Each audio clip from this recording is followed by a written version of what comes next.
श्री राम के दर्शन कर शरभंग ऋषि ने खुद को क्यों जला लिया था। वनवास के दौरान प्रभु श्री राम अत्रि मुनि के आश्रम पहुँचे तो उन्होंने श्री राम और लक्ष्मण तथा उनकी पत्नी अनुसुईया जी ने सीता जी को नीति का ज्ञान दिया। उनसे विदा लेने के बाद वे आगे चले तो विराध राक्षस ने उनका रास्ता रोक दिया। इस पर श्री राम ने एक ही बाण से उसका वध कर उसके आग्रह पर उसे परम धाम पहुंचा दिया। आगे चलने पर उन्हें शरभंग मुनि के आश्रम मिला तो उनसे आशीर्वाद लेने पहुंच गए। शरभंग ऋषि प्रभु श्री राम को देखकर प्रेम से रोने लगे कि जिसका लंबे समय से इंतजार कर रहे थे वह श्री रघुनाथ आज स्वयं ही उनके आश्रम में पधारे हैं। इसके बाद ऋषि ने कहा कि वह तो ब्रह्मलोक जा रहे थे।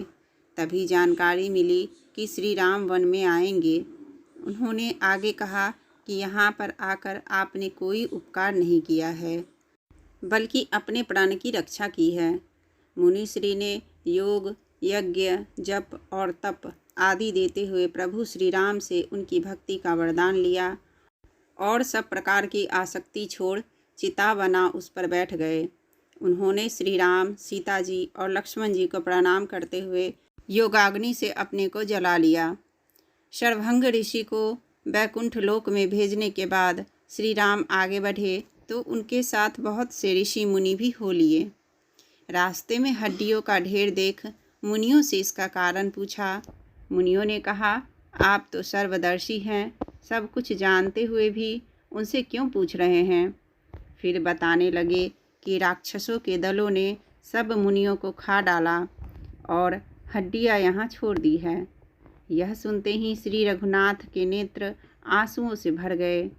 श्री राम ने उसी समय दोनों भुजाओं को आकाश की ओर उठाकर प्रण किया कि पृथ्वी को राक्षसों से रहित कर दूंगा।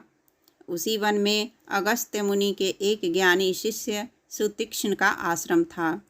वे भी श्री राम के भक्त थे और उन्हें सभी देवताओं में श्रेष्ठ मानते थे। उन्हें जैसे ही श्री राम के वन आगमन की सूचना मिली तो दौड़ते हुए यह सोच कर चल पड़े कि क्या श्री रघुनाथ जानकी जी और लक्ष्मण जी के साथ उनके जैसे अज्ञानी को दर्शन देंगे अथवा नहीं। इसी बीच उनके मन में विचार आया कि प्रभु तो दया के भंडार हैं, जिसे किसी और का सहारा नहीं होता है वही उनका प्रिय होता है। यह विचार आते ही सुतीक्ष्ण मुनि आनंदमय हो गए। कहानी अगर अच्छी लगे तो लाइक करें और चैनल को सब्सक्राइब कर दें। आपका बहुत बहुत धन्यवाद।